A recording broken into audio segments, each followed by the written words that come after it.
Welcome, everyone. It's good to see all of you this morning. Graham Nash said in his memoir, Wild Tales, "It doesn't matter how many times we sing those songs. At some point, our emotions take over, and brother, let me tell you, it generates something sacred."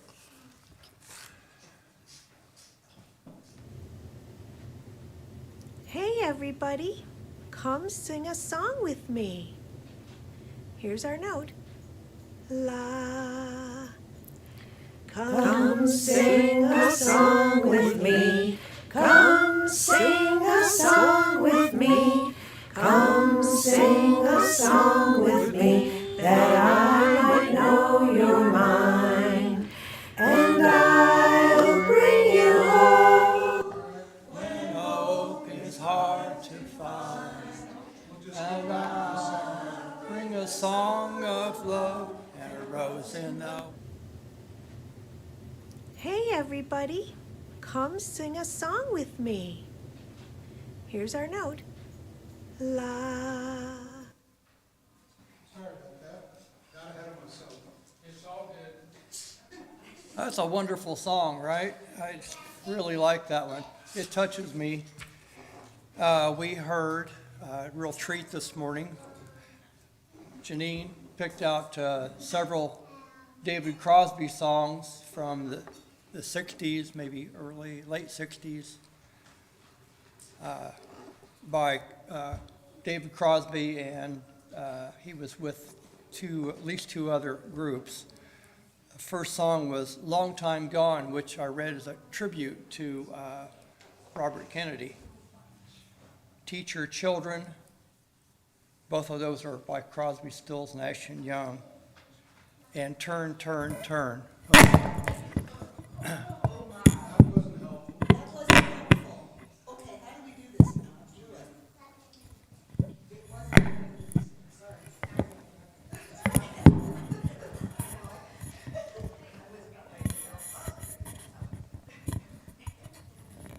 Thank you. Thank you. Thank you.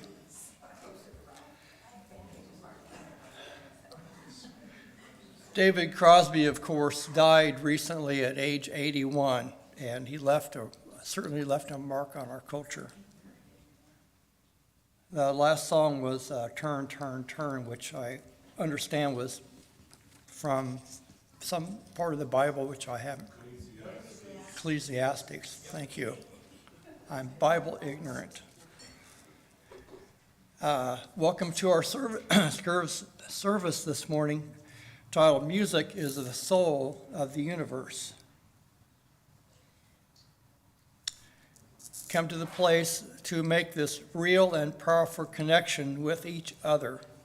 This means we have to take a moment to disconnect from our electronic devices.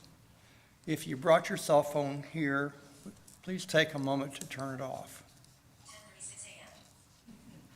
Don't touch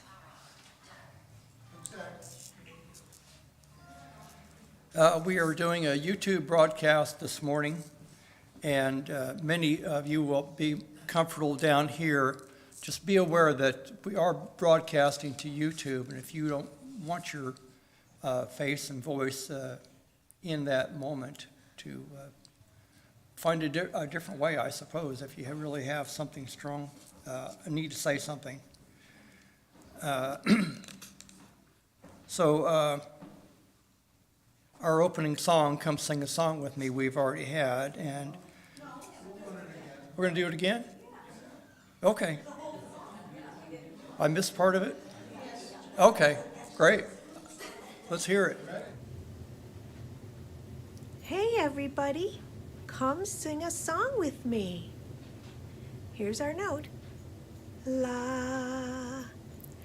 Come sing a song with me. Come sing a song with me. Come sing a song with me, that I might know you're mine. And I'll bring you hope when hope is hard to find. And I'll bring a song of love and a rose in the winter time. Come dream a dream with me. Come dream a dream with me. Come dream a dream with me, that I might know you're mine.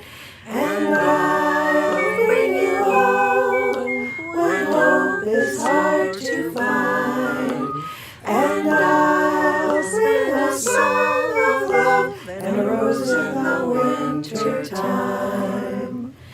Come walk in rain with me. Come walk in rain with me. Come walk in rain with me, that I might know you're mine. And I'll bring you home when hope is hard to find. And I'll bring a song of love and a rose in the winter time. Come share a rose with me. Come share a rose with me. Come share a rose with me, that I might know you're mine. And I'll bring you home when hope is hard to find. And I'll bring a song of love and a rose in the winter time. A rose in the winter time. I neglected to say who I am, and that's a cardinal rule up here. My name's Rob Cook. We have some announcements this morning. Some announcements are printed on the back side of your bulletin. Is Helen Newman, did she make it today?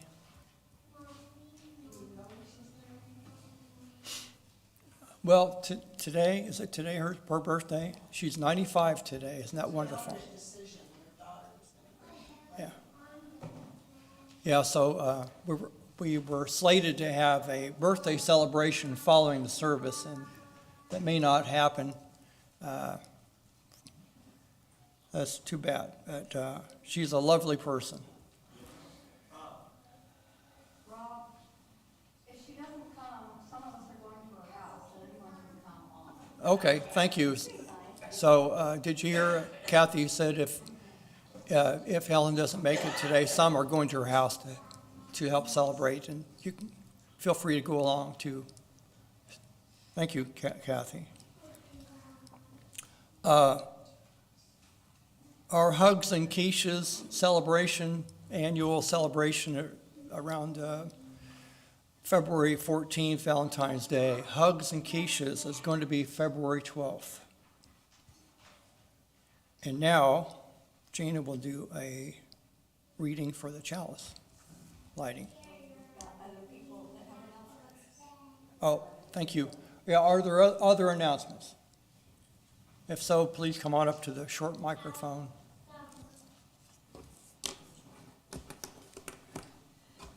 There's a ministerial search survey that we'd all like for you to fill out if you haven't already, and there's some printed copies on the back, or you can get it online, so we hope to have those back sometime by next Sunday. Okay? All right. Anybody else?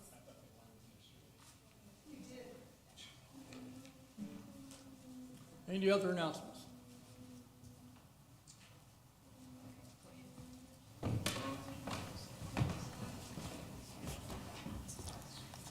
Our chalice lighting this morning is from Hungarian composer, and he said, "It is not worth singing for ourselves. It is nicer if two people sing together. Then more people, hundreds, thousands, millions, until the huge harmony can be heard, in which we can all be just one, indeed. Then will we be able to say, 'May the world be happy.'" And his name is Zoltán Koldaldi.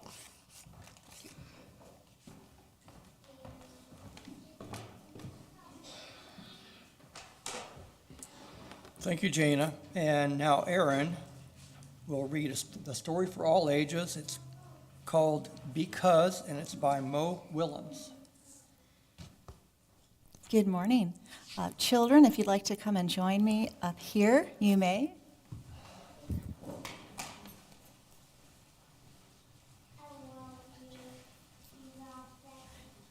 This is a beautiful book.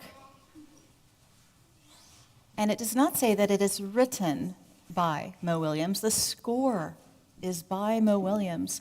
And not illustrated by, but the performance is by Amber Wren.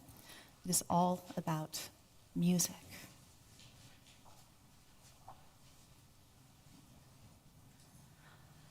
Because a man named Ludwig wrote beautiful music, a man named Franz was inspired to create his own.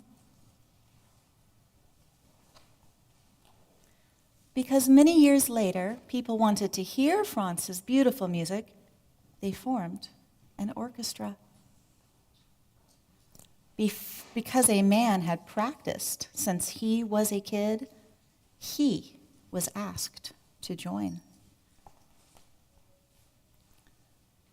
Because a woman studied night and day, she too was asked to play.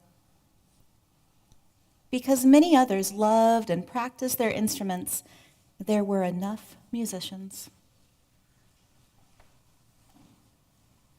Because someone created a poster about Franz's music, tickets were sold.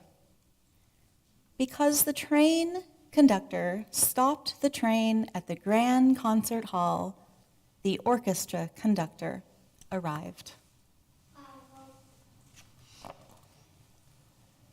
Because the orchestra librarian had copies of the score, the orchestra rehearsed.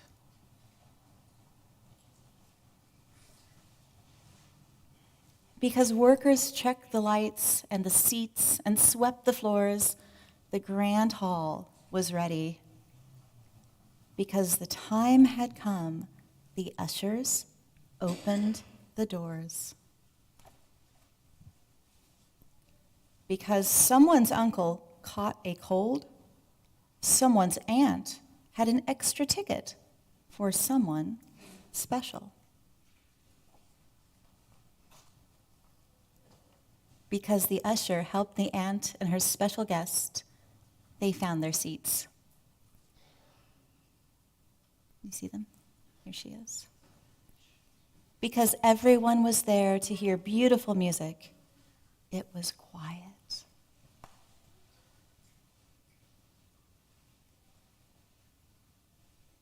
Here's the orchestra on stage, ready to play.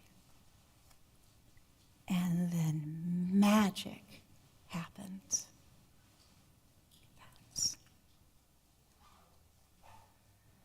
In row C, seat 14, sat the girl with the uncle's ticket. She heard the beautiful music written by the man named Franz, and it changed her. The girl was changed. The music lifted her up, and she is floating. From that moment on, the girl learned everything she could about music because it fed her. Soon, she started to write music too, because, like Franz, the young woman had something to share. Over time, the woman became very good because she worked very hard. One night, her music was discovered because she was also very lucky. Then she was invited to perform her music at the Grand Concert Hall because so many people wanted to hear it.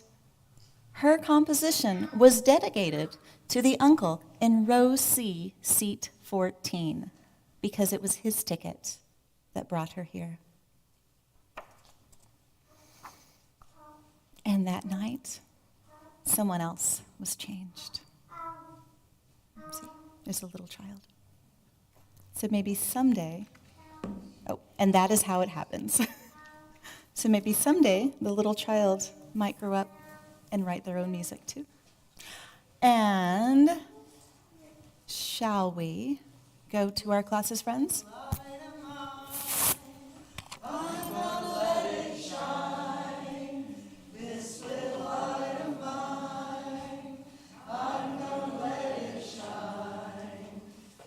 Little light of mine, I'm gonna let it shine, let it shine, let it shine, let it shine.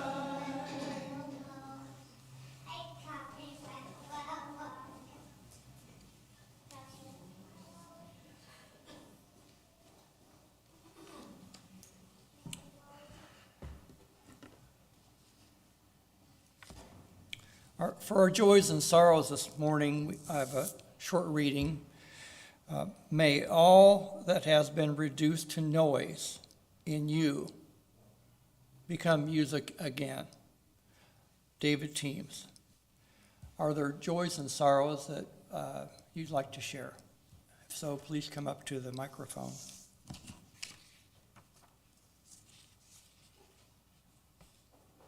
Hearing none. I'm coming, bro. Oh. Give me a sec. I am pleased to report that Jake is doing very well, and he has his post-op appointment tomorrow, and we're pretty sure that he'll be back next Sunday.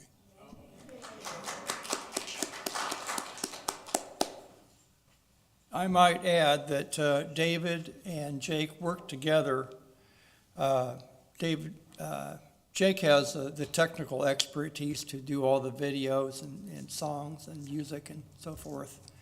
And then David's picked that up and he's helping us this morning. I think that's pretty neat of Jake and David to do that for us. I got one thing. I have a joy. I went to a service commemorating the life of a high school classmate of mine yesterday at the First Presbyterian Church in Junction City, Diana Gaunt. She met her husband at a bar in Salina. They got married in 1973. She was in charge of the rabbit competition for the Gary County 4-H for 30 years. And she had kids go to the state fair every year, national, everything. And when I was in the first grade, I noticed she was a little bit taller than the rest of us boys. And literally and figuratively, she was taller than all of us. So it was so wonderful to be there and connect with her family.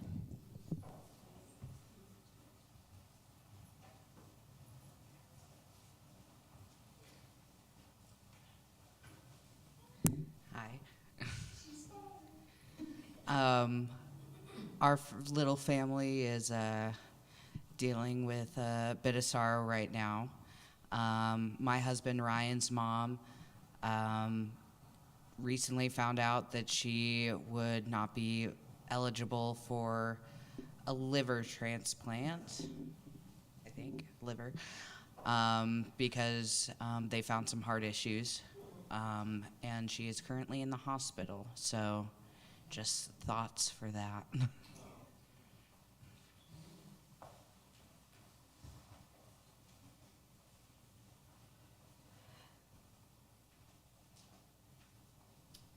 When I was going through my Christmas list, I decided, well, I'll just take a shot at sending a card to somebody that I hadn't seen nor heard from in a long time, on the hope that they still had the same address. Well, I got a card back this week, and it was definitely a great joy to me.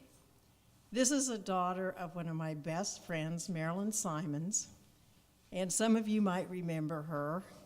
She sang here a few times. She had a voice that would kind of blow the roof off when she sang. But the first year that I lived in Chicago, moved there, she passed away. And so I'd kind of lost contact for a while with her kids. But this is her third child, and She has raised a son, and that son plays bass trombone.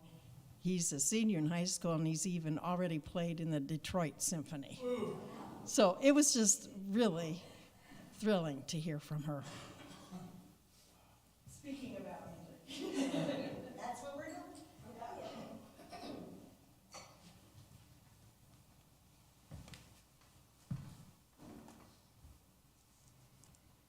Thank you for that. Let's see. David's going to play a song, How Can I Keep From Singing, by the New York City Virtual Choir and Orchestra.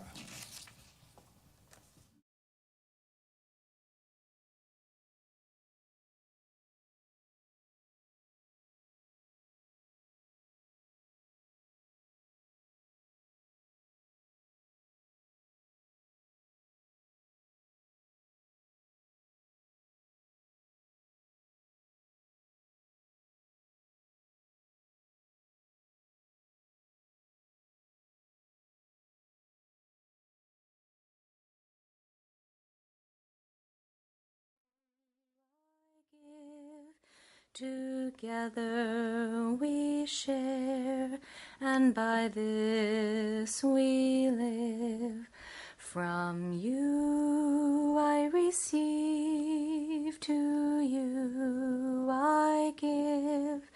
Together we share, and by this we live.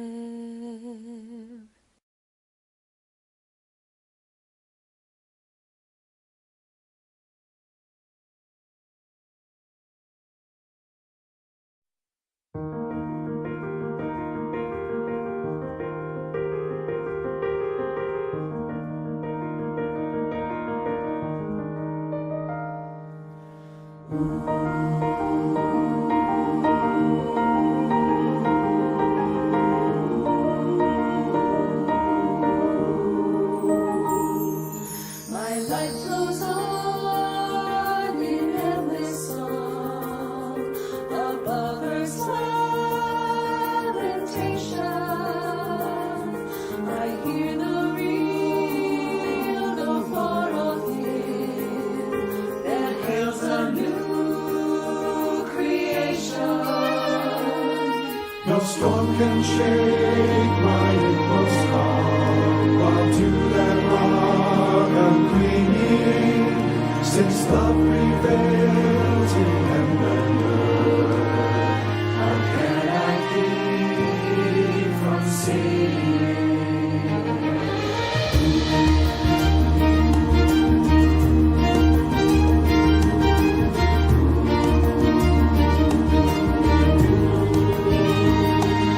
While though the tempest round me roars, I know the truth it liveth.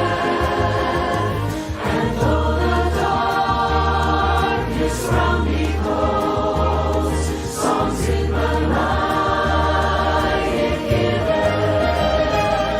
No storm can shake my inmost calm, while to that rock I'm clinging, since love prevails in heaven and earth. How can I keep from singing?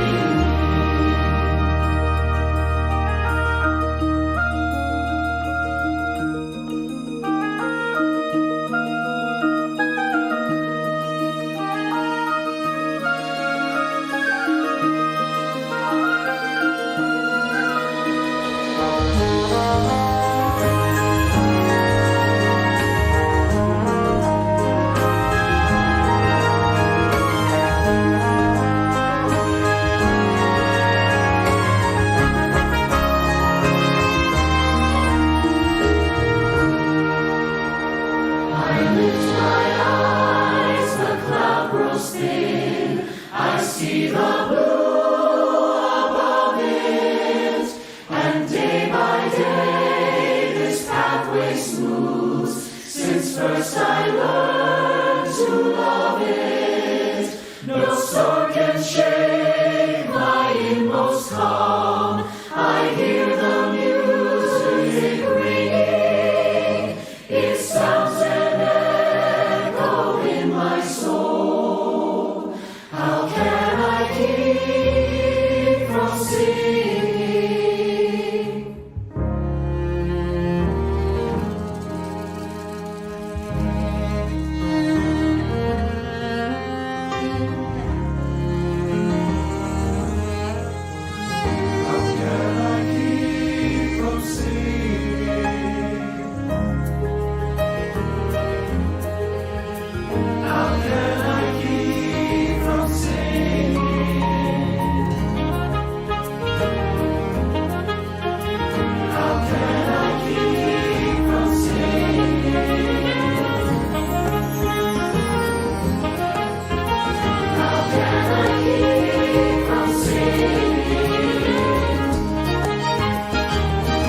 I could barely get through that.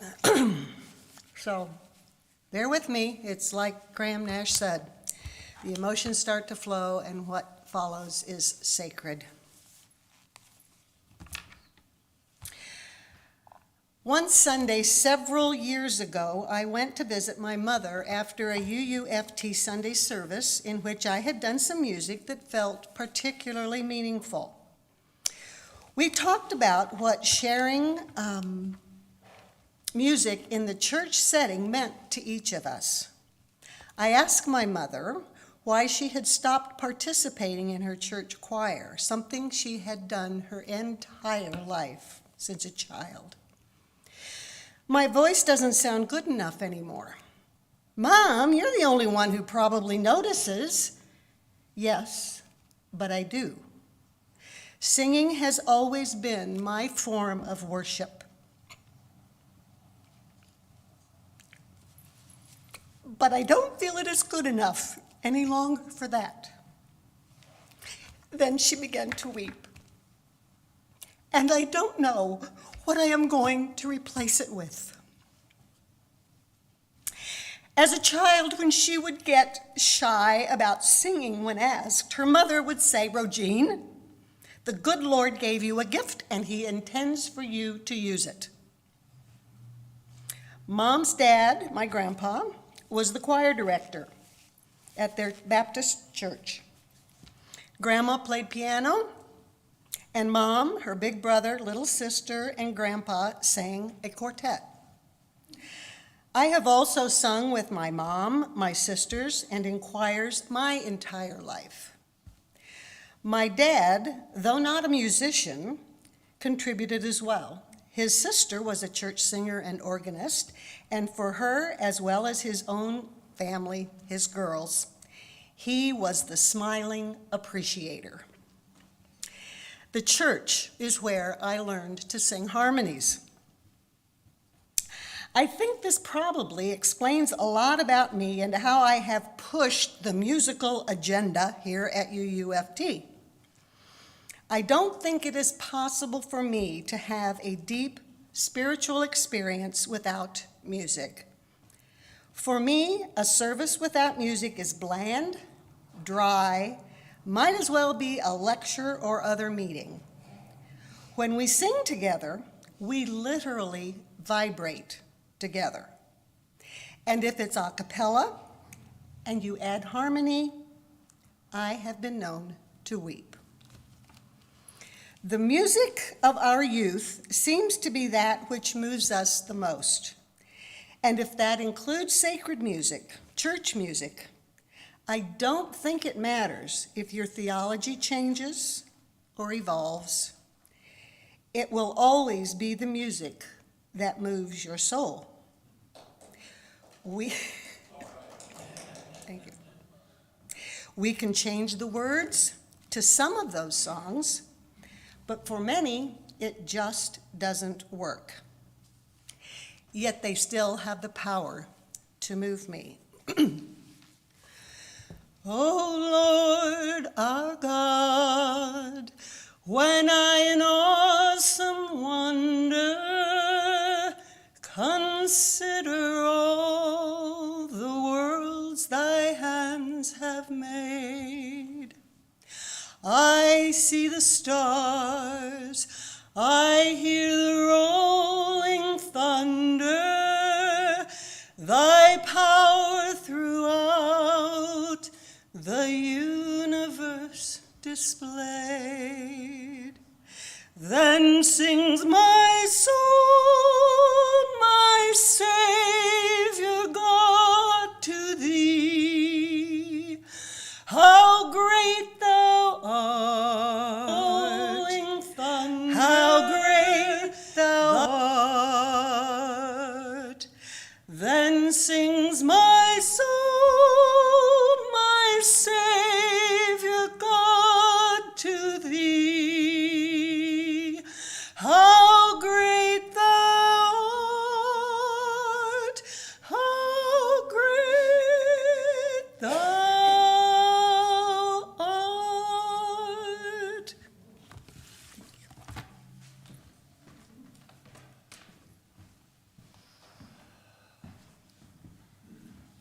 Well, how can I possibly follow that? Thank you, Janine.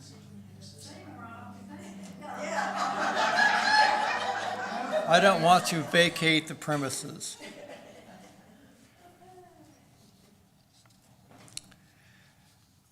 Music for healing. Is it Brahms, Mozart, Beethoven? Is it Hank Williams?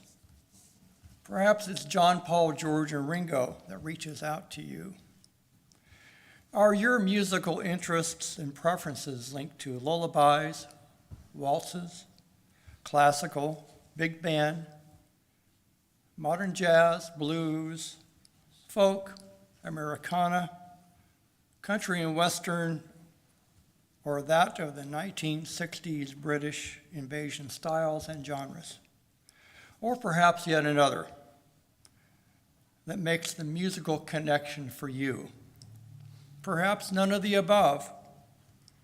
There are some who pay no mind to music, and there are no right or wrong answers.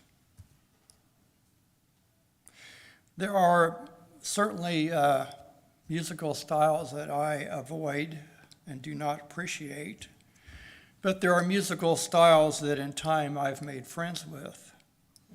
Over the years, I've mellowed somewhat and now appreciate the emotional depth that Latin, Cuban, Brazilian, and African music brings to me.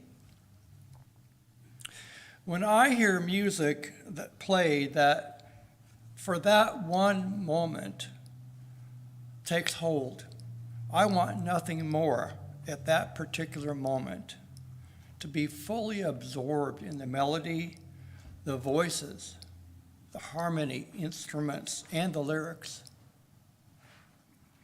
I wonder who sang it, who plays what, who wrote the music.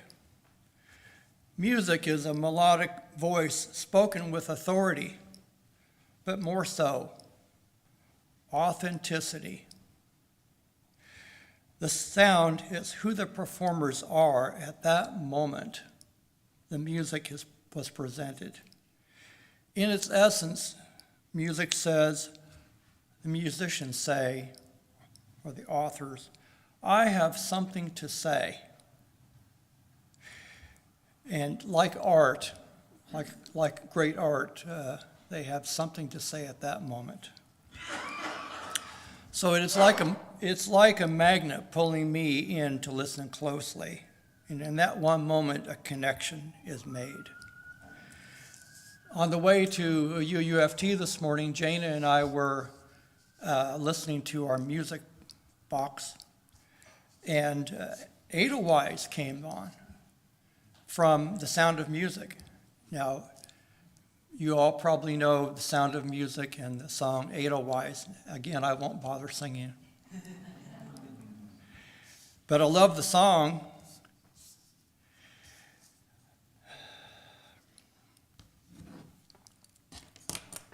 So Jana and I were on top of a Colorado mountain several years ago with friends that Jana has known for over 50 years. And one of them is Melva Yonke. And we were probably, I don't know, close to 10,000 feet. If not, maybe higher. I think we're close to tree line. Pardon me while I get this done. I have a new phone.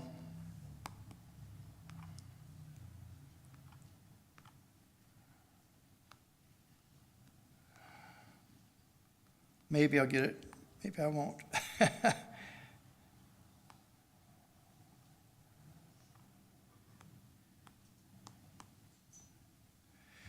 So anyway, pardon me, but Edelweiss, we were at tree level.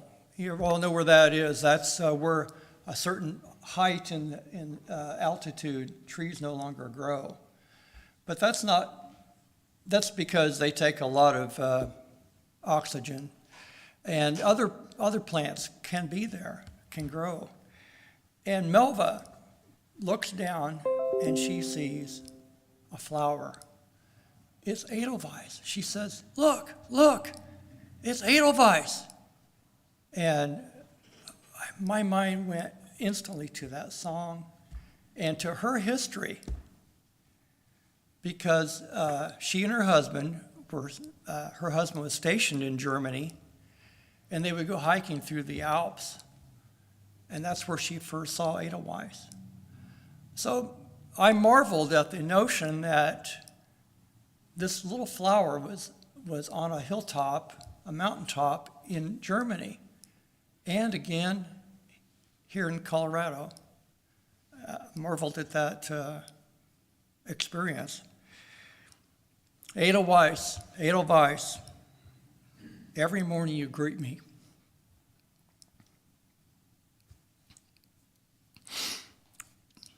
I'm not sure why this chokes me up. Small and white, clean and bright. You look happy to meet me. Blossom of snow, may you bloom and grow forever. Edelweiss, Edelweiss, bless my homeland forever. Going back to the song we just heard from the New York City Virtual Choir, How Can I Keep From Singing?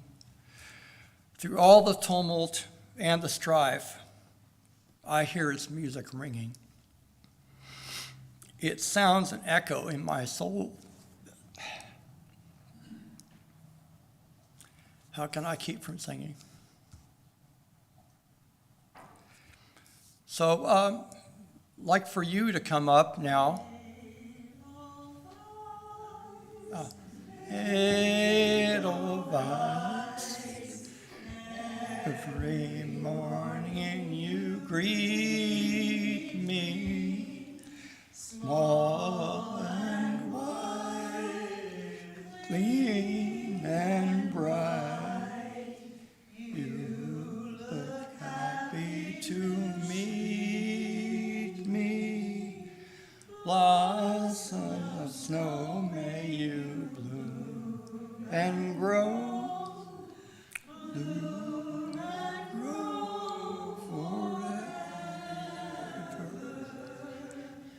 Edelweiss, Edelweiss, bless my homeland forever. Thank you, Janine. So what is music for you? Now it's your turn, the congregation, to come up to the microphone. We'd love to hear from you. What is music for you? Ready? I wasn't sure you were good. You were done. I'm not sure either. Two outstanding, no, I'm not going to sing. I was singing over there, but I'm going to talk about singing. Two highlights in my life musically. I've been singing since, I guess, elementary school.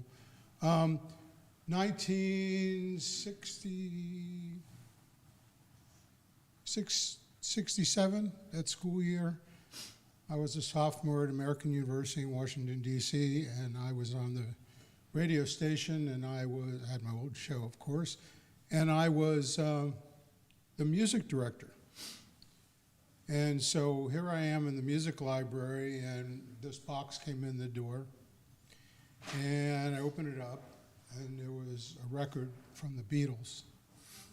And to me, I'm going, are you serious? This is bubblegum music. Of course, we didn't know what bubblegum music was at that time. But to me, it was pretty trivial, okay? And it was Sgt. Pepper's. So I said, all right, I'm going to give it a listen. And I gave it a listen. And I played it again. And I played it again. I must have played it 30 times. Hi, Greg. Greg's on the outside looking in. Come on in. So I played Sgt. Pepper probably 30 times before I finally said, I think they got something. This band's probably going to make it at some point. And I've been a Beatles fan ever since. The second thing I want to share is the Mozart Requiem Mass. When I was probably still a sophomore in college, I also belonged to the American University Chorale. And they said, well, we're going to sing this piece. It's Mozart Requiem Mass. It's in Latin. In memoriam to JFK in the National Cathedral. It was amazing. I've sung the same piece in Baltimore, in Marbella, Spain, and this spring, the Shawnee Choral Society will be singing it to honor those who lost their lives in the last pandemic. And that'll be over at Washburn and White Concert Hall, and we'll let you know. And Janine is singing with us this spring. Very exciting. So music has been a big part of my life. Next.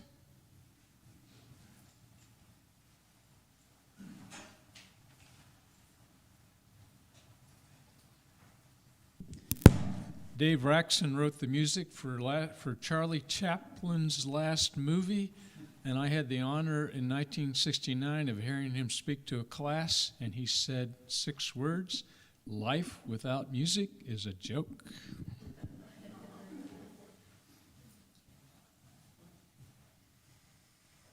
Okay, I don't have as many good stories as David does, and I won't go that long probably, but a lot of you know that I sing barbershop in a barbershop chorus and in a quartet. I am weird because I like the rehearsals better than performances. The rehearsals are where you really get some work done and you can really hear the harmonies and work on those to get those, and it's a very unique kind of harmony. Barbershop is really a large cover band kind of style. We don't have very many that are original barbershop ones. There are some, and arrangements, and some that are written specifically for that, but a lot of them are taking other songs and making them barbershop style.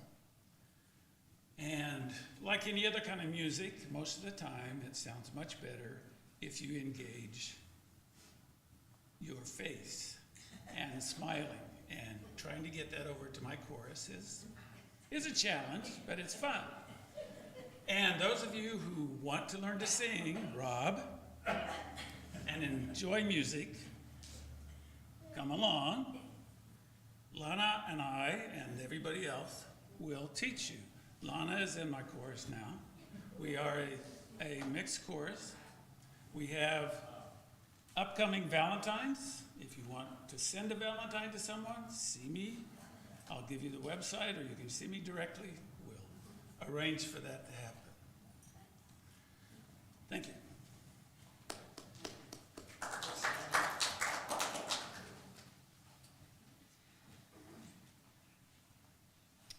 I don't know why I keep doing this. I'm terrified to talk in front of people. But mine isn't specifically about my own experience. It's my family's. So my great-grandfather, as well as my grandpa, uncle, and mom were a part of a family band, but like one of those cool ones. They did covers of classic rock songs and as well made some of their own music in that style. And I wasn't really in tune with the rest of my family, but the one way that we could talk to each other was music. And they used to rehearse in the basement of my great-grandparents' house, and I had fond memories of from the age of like 3 to 5, just sitting at the top steps, listening to them play and sing. And I always just would close my eyes and sway and sometimes bob my little head to the music. And so what music is for me is a personal connection that I could never have through words. I can do it through melodies and singing, but I am just not a good talker. And so it has always been for me the perfect avenue to tell people what you're thinking without having to say it.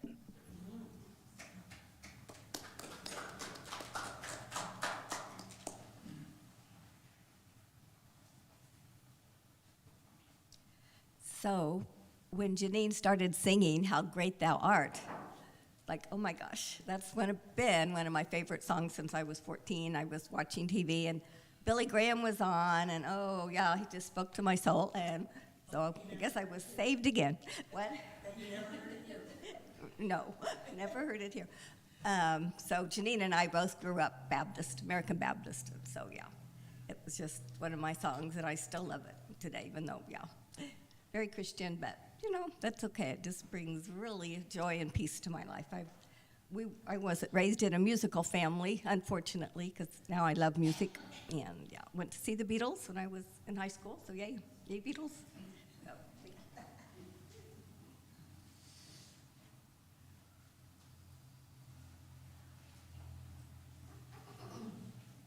Music has been part of my life, so I don't really know where to begin, you know.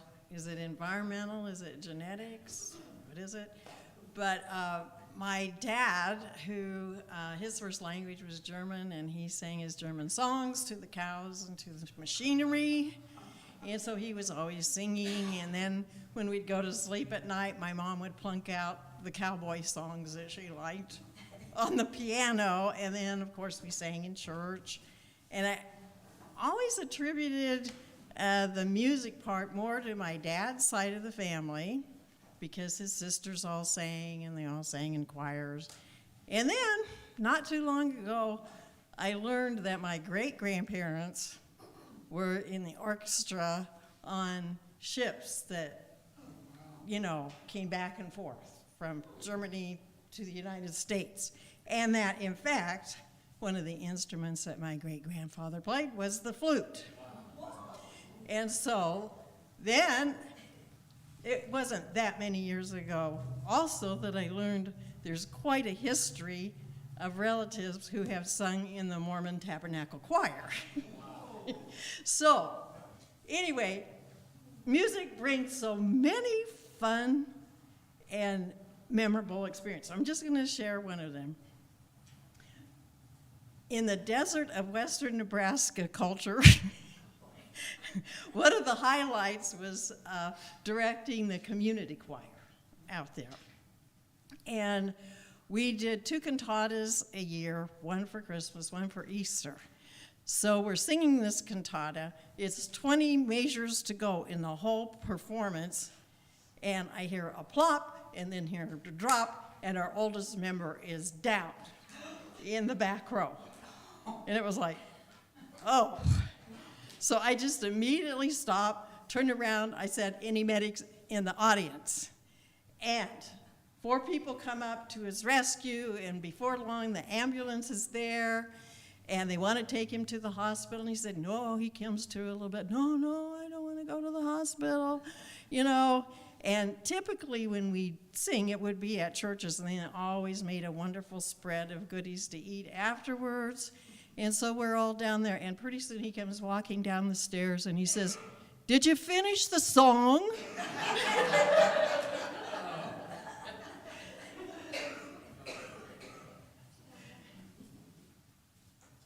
Vicki George here. Okay, I'm speaking for the non-musical people. I feel like I should have a 12-step group for the non-musical. Y'all know when I sing, you notice how far back I stand from the microphone. I didn't grow up in a musical family. I grew up with older parents. I had the radio on. We didn't go to church. I was in the band, and I kicked and scratched and intimidated the last flute player in the upper band just so I could get in. So there were 20 flutes, and I was the last one. Whoa! And what I do? I carried the banner because I wanted to be with my friends. So that's what's the social thing. But I will say thank you, Janine, you and Jonathan Andrews, for singing that wonderful combination of Amazing Grace and Precious Lord that you sang at my sister-in-law's service last night. That was just beautiful.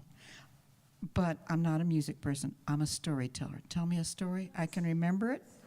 I cannot remember poetry, and I cannot remember music, but I do appreciate my musical friends.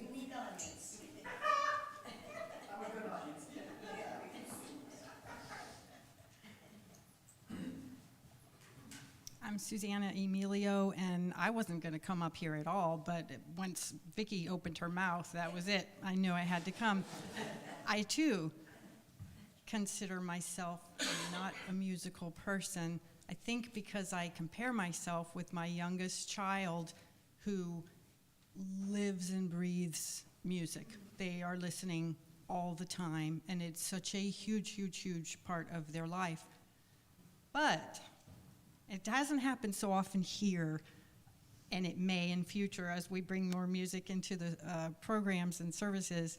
But as I just told you that, at the same time, whenever I find myself in a religious setting or in a school or whatever, listening to music, particularly when people are singing together, I lose it and just start tearing up. Like in embarrassing situations. I was in a retirement party one time at work, and they sang this little silly ditty and started dancing, and I got choked up.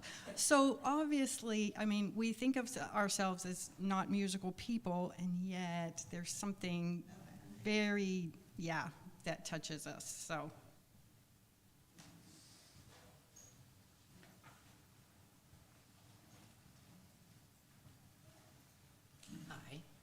My name's Blair. I'm new to this church, but music is something that has been a big part of my life for my whole life. I was in choir for 9 years, went to state 4 times. It was very, very important to me. My dad raised me on the old rock classics. He told me I was headbanging to Metallica in the crib. So that's like where I got my love of music from, was my father and my grandmother. My grandmother sang in her church choir, and it just spoke to me. Music always did.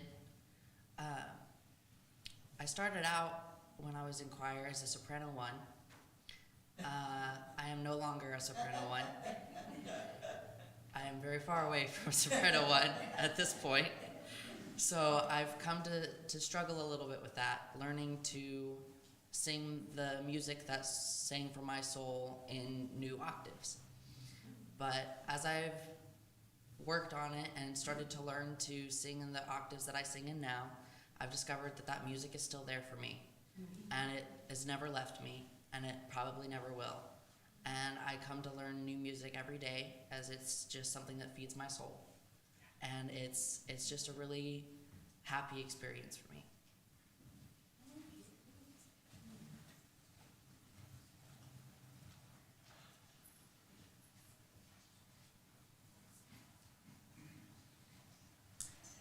Well, Janine's singing has accompanied me through most of my membership here at the fellowship, and I've always loved to hear her sing. And she has not only given a lot of heart to our Sunday programs, but she has also sung for me personally. She came to a cemetery in Kansas City when my mother's side of the family gathered around my grandmother's grave and sang to all of my family members.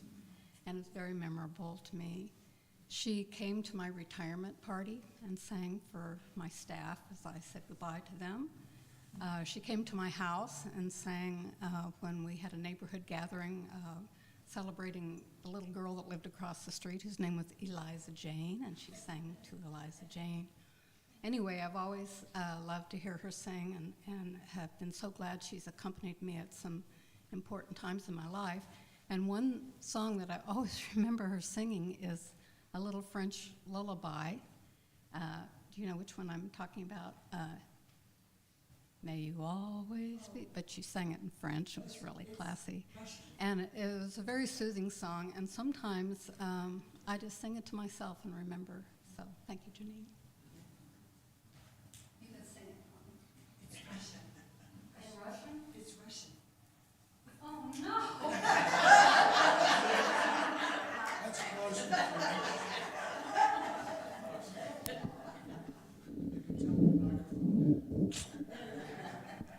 Russian. My name is Laura Moore.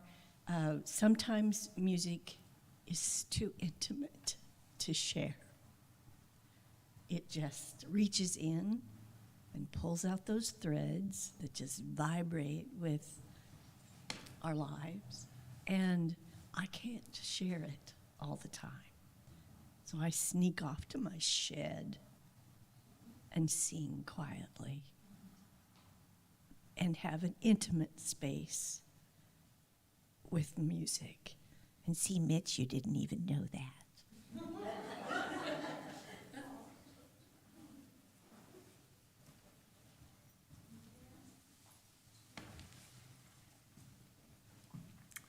So happy to know that this service seemed to have resonated with many of you.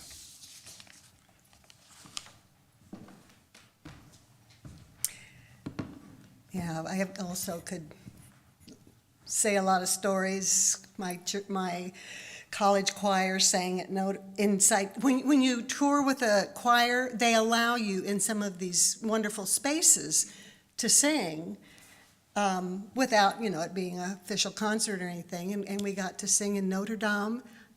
I think that's a part of why it broke my heart so much when it burned, because I'd sung in there. We sang in the Church of St. Francis of Assisi. We sang in the, what's the chapel that's at Colorado Springs? Is that the Army or the Navy chapel? Air Force? Okay, Air Force Chapel. But all these spaces that were made for that kind of sound, and it just moves you. And then when our oldest son, Christopher, got married, he married into a family that was very political. His wife had been an intern in Washington, D.C., and her grandfather, who was still alive at that time, had been in an economics piece of at least two or three Democratic administrations. He lived right close to Embassy Row there in Washington, D.C., and that's where the wedding was. And I corralled a bunch of my family to put together a little medley of songs to sing at the reception for Christopher and his wife, and he sang some, and we surprised them with that. Afterwards, I had several people from her family come up. These are politicos, and they come up and they go, "Oh my God, that was so wonderful. Nobody in our family is musical." And I thought, we all need to do they do a lot. Wasn't musical stuff, but they do a lot. And here they were envious of, I was envious of what they do. So we all just have to do what we do. And we'll sing about that in a moment. But first, our closing words.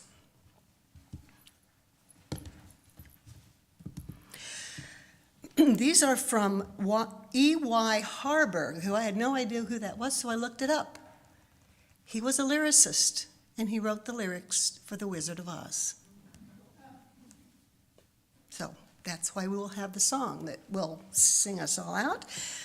But he said, "Words make you think a thought. Music makes you feel a feeling. A song makes you feel a thought.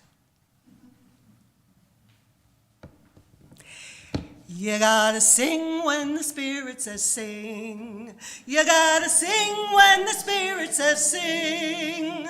When the Spirit says sing, you gotta sing. Oh Lord, you gotta sing when the Spirit says sing.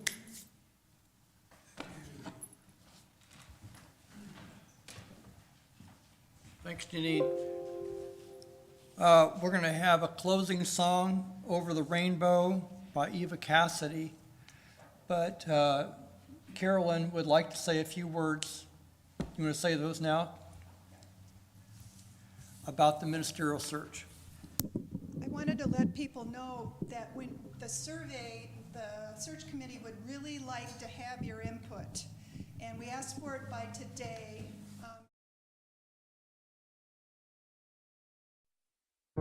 Copy available for the congregational record that would help you if you looked at it while you were doing the survey, and that just kind of prompts you what we came up with and whether you agree or whether you'd add something or take something away.